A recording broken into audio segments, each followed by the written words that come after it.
ఉమ్మడి అనంతపురం జిల్లాలో గ్రామీణాభివృద్ధి కోసం ప్రముఖ స్వచ్ఛంద సంస్థ రూరల్ డెవలప్మెంట్ ట్రస్ట్ పనిచేస్తోంది. ఎఫ్సీఆర్ఏ నిధులు రెన్యువల్ చేయకుండా కేంద్ర ప్రభుత్వం ఆపడం, రాష్ట్ర ప్రభుత్వం ఎటువంటి ప్రయత్నం చేయకపోవడం చాలా దారుణమని పేద ప్రజలు వాపోతున్నారు. గ్రామీణ ప్రాంతాల్లో జీవన ప్రమాణాలు మెరుగుపరిచేందుకు విద్య, ఆరోగ్యం, మహిళా సాధికారత, దివ్యాంగుల సహాయం, వ్యవసాయ అభివృద్ధి వంటి అనేక రంగాల్లో సేవలు అందిస్తుంది ఆర్డీటీ.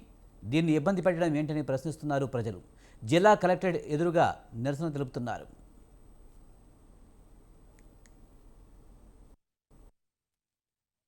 69 సంవత్సరంలో ఆర్టీటీ అనే సంస్థను స్థాపించి అనంతపురం జిల్లా వ్యాప్తంగా విద్య కావచ్చు, వైద్యం కావచ్చు, గృహాలు కావచ్చు, పేదవారికి కష్టం వస్తే మేమున్నామంటూ ఆదుకునే సంస్థకి ఈరోజు ఎఫ్సీఆర్ఏ నిధులు అనేది ఆపడం జరిగింది. దానిపైన చాలా మంది స్వచ్ఛందంగా ప్రజలు ఇక్కడికి జిల్లా కలెక్టర్ కార్యాలయం దగ్గరకు వచ్చేసి పెద్ద ఎత్తున నిరసన తెలియజేసుకుంటున్నారు.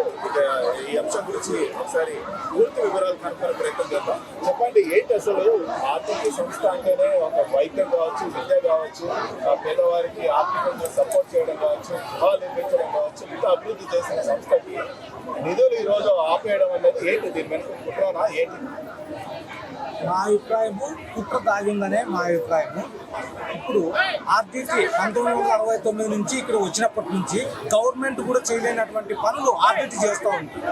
గ్రామీణ ప్రాంతాల్లో ఉన్నటువంటి మహిళా మనులకైతే వాళ్ళకి ఆర్థికంగా అభివృద్ధి, ఆర్థిక సాధికారత సాధించాలనేటువంటి ఉద్దేశంతో వాళ్ళకి మహిళా సంఘాల్లో గ్రూపులుగా చేసి వాళ్ళందరినీ పొదుపు చేసుకోమని చెప్పి ఆర్థికంగా వాళ్ళని బలోపేతం చేయడానికి వాళ్ళకి లోన్స్ రూపంలో ఇచ్చి వాళ్ళ ఆర్థికంగా అభివృద్ధి చేయడానికి ఎంతో దోహదపడినటువంటి ఈ ఆర్టీటీ సంస్థను ఇప్పుడు ఎఫ్సీఆర్ఏని రెన్యువల్ చేయకుండా ఈ పైన ఉన్నటువంటి భారత ప్రభుత్వం వాళ్ళు దీన్ని రెన్యువల్ చేయకుండా ఉండి ఆర్టీటీ సంస్థను ఇబ్బంది పెట్టేలాగా, ఆర్థికంగా ఇబ్బంది పెడితే ఈ సంస్థ వెళ్ళిపోతుంది అనేటువంటి ఉద్దేశంతో గవర్నమెంట్ చేయదు, చేసే వాళ్ళని చేయలేదు.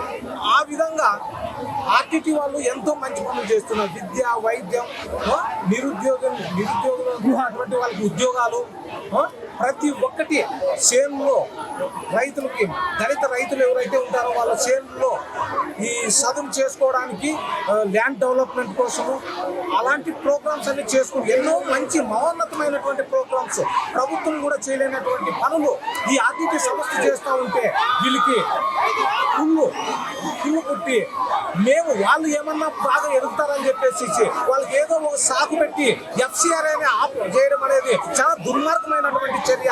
అలాంటి దుర్మార్గమైనటువంటి చర్య చేస్తున్నటువంటి ఈ ప్రభుత్వాన్ని మేమంతా ఏకమై ప్రజలంతా ప్రతిఘటించి మేము కూడా మా వంతు ఉద్యమించి ఈరోజు ఉద్యమిస్తాం. ఈ ఉద్యమంతో ప్రభుత్వం దిగిరాకపోతే పోరాటాలు చేయడానికి, ప్రాణాలు అర్పించడానికైనా కూడా మేము సిద్ధంగా ఉంటామని చెప్పి మా all India Bahujan welfare association తరఫున తెలియజేస్తున్నాం.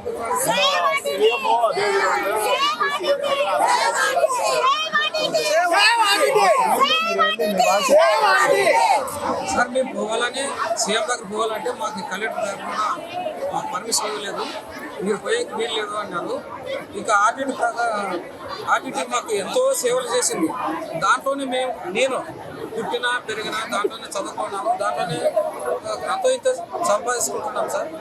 గత కాలంగా ల్యాండ్ డెవలప్మెంట్ అనేది ప్రతి గ్రామంలోన పెద్ద గుట్టలు, రాళ్ళు ఉండేటివన్నీ సదులు చేసి దాన్ని ఇప్పుడు బీడు భూములు మార్చి సాగు భూములుగా చేసుకున్నాం సార్. ఇప్పుడు దానిపైన కూడా మాకు ఆర్టీటీ ఎక్కువ ప్రత్యేకంగా శ్రద్ధ చూపించింది. విద్యారంగాల్లో అయితే 500 పైన మార్కులు వచ్చిన పేద విద్యార్థులకు ఎంతో సేవ చేసింది. కొంతమంది డాక్టర్లు అయినారు, ఇంజనీర్లు అయినారు, ఎంబీబీఎస్ చేసి బాగా మంచి ఎంప్లాయీస్ అయినారు. ఆర్టీటీని చూసి ఓర్వలేదు ఈ కేంద్ర ప్రభుత్వం. రాష్ట్ర ప్రభుత్వం అనుకుంటే చాలా పెద్దదేం కాదు. ఎందుకు చంద్రబాబు నాయుడు కూడా ఈ బీదివార పైన ఖర్చు సాధింపు పెట్టినాడు. ఇప్పటికైనా మేము ఈ దశతో చేయము, దశల వారీగా ఇంకా ఉద్యమాలు చేస్తూనే ఉంటాము. మాకు ఎఫ్ఐఆర్ రెన్యువల్ రిజిస్ట్రేషన్ అయ్యేంత వరకు మేము ఉద్యమం చేయము. ఇంకా దశల వారీగా జిల్లా వైడ్గా వచ్చి రోడ్ల మీద పనుకుంటాము. ఏమైనా ఈ ప్రభుత్వం, కేంద్ర ప్రభుత్వం, రాష్ట్ర ప్రభుత్వం ఏమైనా చేయొచ్చు. ఈ ఆర్టీటీ కోసం మేము ఎంతైనా కృషి చేస్తామని మేము అనుకున్నాం సార్. నువ్వు చెప్పమ్మా, అంటే మహిళలు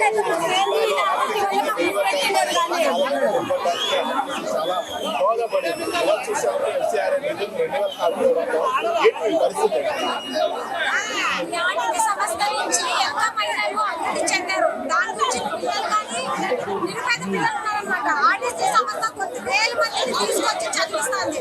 దీనికి ఉదాహరణ పిల్లల చదువు ఏంటి, వైద్యం ఏమి, మహిళలకు ఉపాధి ఏమి. ఇప్పుడు ఆర్టీటీ సంస్థను నిలిపివేస్తామంటే మహిళలకు ఇప్పుడు ఎవరు అన్నది ఇచ్చేది? ఆర్టీటీ అంటే ఒక పేరు కాదు, ఆర్టీటీ అంటే ఒక ప్రజలకు ఉండే చప్పుడు. అది ఎవరైతే నిలిపివేయాలనుకుంటున్నారో పై అధికారులు తెలియజేస్తున్నాము. మీరు ఆర్టీటీ సంస్థను ఎంత దూరంగా నిలిపివేయాలని చూస్తున్నారో మేము ఆర్టీటీ సంస్థను అంత దూరంగా ప్రాణాలు ఇచ్చేలా పెట్టుకుంటామని ఈ మీడియా సమావేశం ద్వారా తెలియజేస్తున్నాము. ఎందుకంటే మన కరోనాలో కానీ ఆర్టీటీ ఎంతో మందికి ఉచిత సేవ అందించింది. ఆ ఉదాహరణకి ఇది ఒకటే చాలు. మరి మా అబ్బాయి కానీ ఆర్టీటీలో క్రికెట్ ప్లేయర్, ఇప్పుడు ఆర్టీటీ నిలిపివేస్తే మా అబ్బాయి భవిష్యత్ ఏంటి? మా అబ్బాయి భవిష్యత్, మా అబ్బాయి కానీ భవిష్యత్తు లేదు, పిల్లలు వాళ్ళ భవిష్యత్తులు ఏమి? ఇప్పుడు చదువులేము కావాలా? కొంతమంది మేము ఉద్యోగస్తులు కావాలా అని నిలిపేది వాళ్ళు. ఉపాధిలో కోసం వాళ్ళ పరిస్థితి ఏమి, మహిళల పరిస్థితి ఏమి? ఇవన్నీ ఎవరు రాజకీయ నాయకులు ఏమి ఇవ్వడం లేదు కదా. వస్తున్న ఫండ్స్ నుంచే కదా జరుగుతుండేది. మళ్ళీ మంచి పనులు చేస్తే ఇలా అడ్డుకుంటారా ఎవరైనా? ఎన్ని దోచుకుంటున్నారు మళ్ళా? అదిగా తక్కువ పడుతున్నాయి ఆర్టీటీ సంస్థను దోచుకోవడానికి. ఎటువంటి పరిస్థితుల్లో ఆర్టీటీ నిలిపివేస్తాం, వచ్చే ఫండ్స్ నిలిపేయాలని చూస్తా. మేము ప్రాణాలు తగ్గించైనా ఆర్టీటీ సంస్థను ఏదైతే ఆర్టీటీ సంస్థ గత 50 సంవత్సరాల పైబడి పేద ప్రజలకి ఎంతో సేవలు అందిస్తూ ఉంటే ఏదైతే ఉమ్మడి అనంతపురం జిల్లా వ్యాప్తంగా పేద ప్రజలు కూడా ఒక ఆర్థికంగా వాళ్ళు నిలబడే పరిస్థితి ఉంటే కొంతమంది కక్షపూరితంగా ద్వేషంతో అసూయ చెందుతూ ఈ ఏదైతే FCRA నిధుల్ని రెన్యువల్ కానికుండా అడ్డుకుంటున్నారు అని చెప్పడం జరుగుతుంది. కాబట్టి రాష్ట్ర ముఖ్యమంత్రి చంద్రబాబు నాయుడు, డిప్యూటీ సీఎం పవన్ కళ్యాణ్ కూడా దీనికి చొరవ తీసుకోవాలి. వాళ్ళ ఎంపీలు ఏదైతే ఉన్నారో వాళ్ళు కేంద్ర ప్రభుత్వంతో మాట్లాడి, నరేంద్ర మోడీతో మాట్లాడి తిరిగి FCRA నిధుల్ని రెన్యువల్ చేసే పరిస్థితి తీసుకురావాలని చెప్తున్నారు. ఎందుకంటే ఈ రోజు మనం అనంతపురం జిల్లాలో తీసుకుంటామంటే ఒక విద్యా అభివృద్ధి కావచ్చు, వైద్యం కావచ్చు, ఇటువంటి ఎన్నో చేశారు. ముఖ్యంగా మహిళలకి ఒక గ్రూపులుగా తయారు చేసి ఆర్థికంగా వాళ్ళకి నిలబెట్టే పరిస్థితి అన్నది కూడా తీసుకురావడం జరిగింది. ముఖ్యంగా కరోనా సమయంలో కూడా ఆర్టీటీ సంస్థ చేసిన సేవలు అంతతో కాదు. కాబట్టి FCRA నిధులు ఆపడంతో పేద ప్రజలైతే ఆందోళన అన్నది వ్యక్తం చేయడం జరుగుతుంది. కాబట్టి వీళ్ళు ఉద్యమాన్ని జిల్లా కలెక్టర్కి వినిపించే ప్రయత్నం చేస్తారు. ఒకవేళ ప్రభుత్వం కనుక దిగి రాకపోతే భవిష్యత్తులో పెద్ద ఎత్తున ఉద్యమిస్తామని కూడా వీళ్ళు కేంద్ర ప్రభుత్వానికి హెచ్చరిస్తున్నారు. కెమెరా పర్సన్ చాంతో, RK సూర్య, స్వతంత్ర టీవీ, అనంతపురం నుంచి.